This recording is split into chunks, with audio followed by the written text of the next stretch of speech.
What's going on, guys? ShadowNinja here, and today I want to talk about the information overload we got to look forward to. We got today, but the year 4 of Rainbow Six Siege to look forward to, and they pretty much dropped it all on the table. We are getting a lot of new features, not only coming in the first half, but also the second half. We pretty much seen everything we're going to get, and things look really, really exciting. Now, to start things off, we look to be getting one new map this season, or this year, and 3 reworks. These are not map buffs, these are complete map reworks, so expect kind of a whole new, map layout, and these maps are going to be Cafe, Canal, and Theme Park. I'm kind of surprised Theme Park's in there. I think Theme Park's okay. I thought they could have chose a, yacht or a favela, but that's just me personally. But yeah, we are getting one new map, which is the Australian map in Season 1 of Year 4, and, Cafe in Season 2 of Year 4. Canal in Year 3, and Theme Park in Season 4, and Canal was actually Season 3, not Year 3, because Year 3 ended. But yeah, that's besides the point. We're also getting mid-season events, so similar to the Halloween event we got when Halloween time was coming, we're going to get these mid-season events every season. So they didn't really talk about it too much in detail, like what exactly is going to go on, but it's kind of like a theme, season around, what's going on in holidays, seasons. I don't know. It's something that looked intriguing, getting the community more involved, but I didn't really care too much for it personally. So we are getting a Glass rework, which looks pretty awesome. Now, this Glass rework is basically Glass and Line rework, actually. These reworks, there's other operators I'll talk about, but these are the 2 big ones to talk about. We're going to be seeing in the first half of Year 4. Line is becoming more of a intel supportive character operator rather than the deadly killing operator that he, kind of fit when it comes to play. Glass as well is seeing a big change to what he does. He was kind of they talked about him being an entry fragger. He is now going to be, as intended, a sniper role. His scope is tied to his movement system. So if he's moving, he can't get those that thermal red thing. But if he's still, he can see all the thermal people around. So it basically relies on the defenders making an error in what they're gonna do. So that looks really, really exciting. I'm excited to see what these reworks do, and I'm hoping that, Line isn't going to be an automatic pick ban when it comes in play. Now, with that being said, we are getting pick ban system incorporated into Rainbow Six Siege ranked playlist. Now, this is not going to be hitting in Season 1. They will be incorporating this ranked pick and ban in ranked when it comes to Season 2. I am, again, very ecstatic about this. I wish it was Season 1, but I kind of understand why they're going to, kind of delay it till Season 2. They want to make sure it's working, make sure that there's certain elements that balance it. Yeah, I understand why they're pushing. I'm just glad to see it in the game in general. Now, there's a new team killing feature in this game that will solve a mass majority of the problem. Now, it's not 100% perfect. You can still TK people, but if you TK people, there will be a warning that says reverse team killing effect. I think I just said it right. I don't know, but it's going to notify you that there's an effect that if you shoot a teammate, that damage you do on that teammate will be incorporated to you, and that teammate you shot at is perfectly fine. I think this is going to solve a massive team killing issue that is currently in casual, sometimes in ranked. It's more seen in casual, and kind of the reason I don't play casual along with other reasons, but yeah, it looks pretty promising. I'm really excited to see how it works. Now, the big thing, this is kind of like a meme, but ranked is no more in beta. It seems that Ubisoft and Rainbow Six Siege kind of got the shit together and like, hey, it's Year 4. This game's been going to be on Year 4. We should probably now have our most played playlist on beta. I think we should just take it out of beta. So they're taking it out of beta. I don't really know reasoning the why. It seems like it's just complete. It just maybe, it kind of seemed like they just forgot it was in beta. But it seems that, things are going to be locked at ranked, and that's very exciting. Another thing exciting about ranked is that, big thing is that there's going to be something called the ranked hub.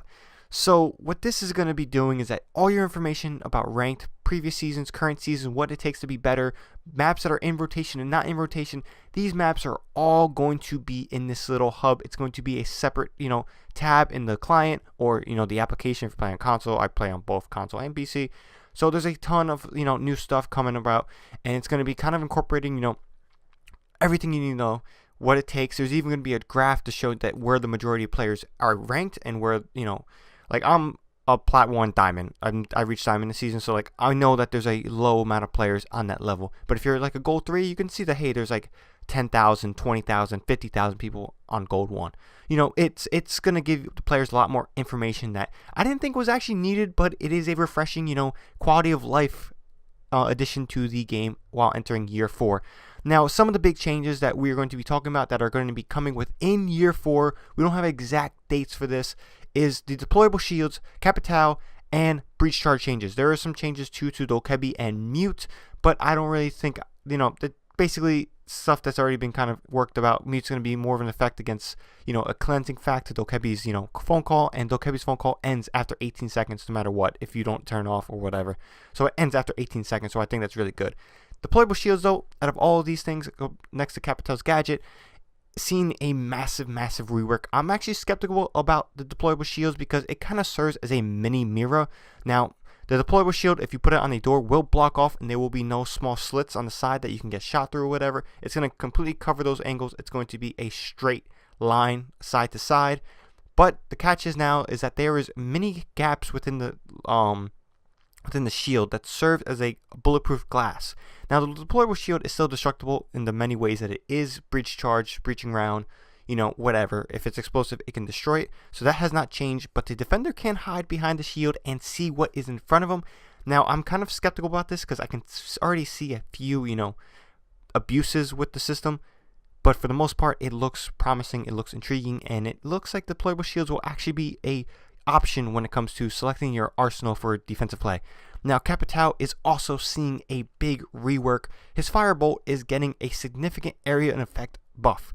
So basically, he is going to be a super hard counter to Mirror. You know that, you know, the Oregon, is it Oregon? I don't even know. The one with Mirror, I think it's Oregon, but Mirror on the janitor's closet that peeks into the laundry room, you know, that insane mirror, and you got to get a right Hambana.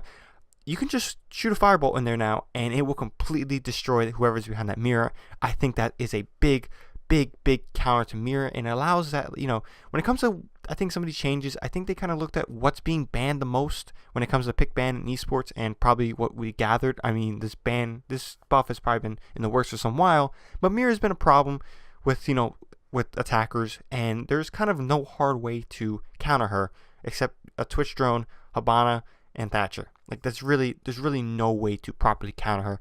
Nomad used to be like that, but again, they reduced it that she doesn't serve as a Sophia, so she kind of, you know, if any competent player would just shoot the mine when they shoot it behind her. But yeah, so these are quality of life shirt things, and Capitao looks really promising. He's going to be getting a lot more play, that's for sure. And one minor thing that I kind of didn't even mention was that, you know, breach charges getting some change. So basically, they're quicker to put down, so they're kind of more, you know, of an option rather than, you know, the long timer that it kind of was. And they're more of opening rather than damaging, so don't worry about, you know, getting killed or hurting yourself or your teammate in this process. A lot of the damage output will be focused on the other side of the wall, but again, even for you defenders, it will not be so significant where you guys will die. So a lot of those funny clips, don't expect them anymore. Now, a few minor things too is that casual is getting changed. I'm actually really excited for this because casual is a game mode I avoid, I hate. So the action phase went from 4 minutes to 3 minutes and 30 seconds, and I think that is a really big quality of life, you know, change to casual. And the biggest thing too is that casual allows you now to choose where you want to spawn. So it's kind of becoming closer to ranked, but again, not so much seriously. It just allows you to choose where you spawn, which I think should have been in the game from the beginning, but I'm really happy that it is. So, you know, making me, you know, warming up or just playing casually with some friends doesn't feel such like a drag as it used to be.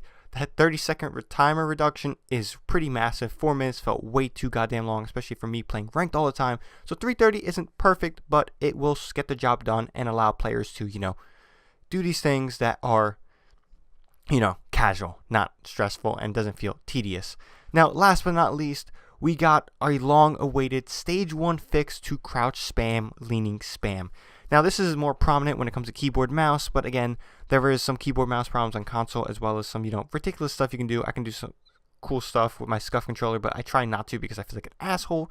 But yeah, we are getting a sneak peek of what's going to come. So we all seen the infamous clip of Glaz leaning, not Glaz, but Blitz leaning left and right, and it just looks insanely terrifying.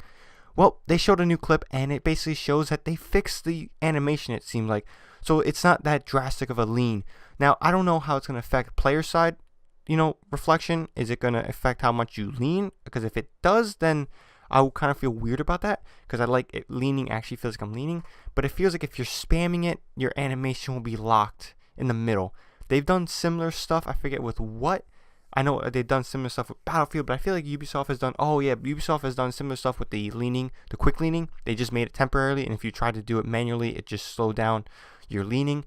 So it's not like they haven't done this, but it's really exciting to see that they're taking the stages and the early steps to change this spam meta issue.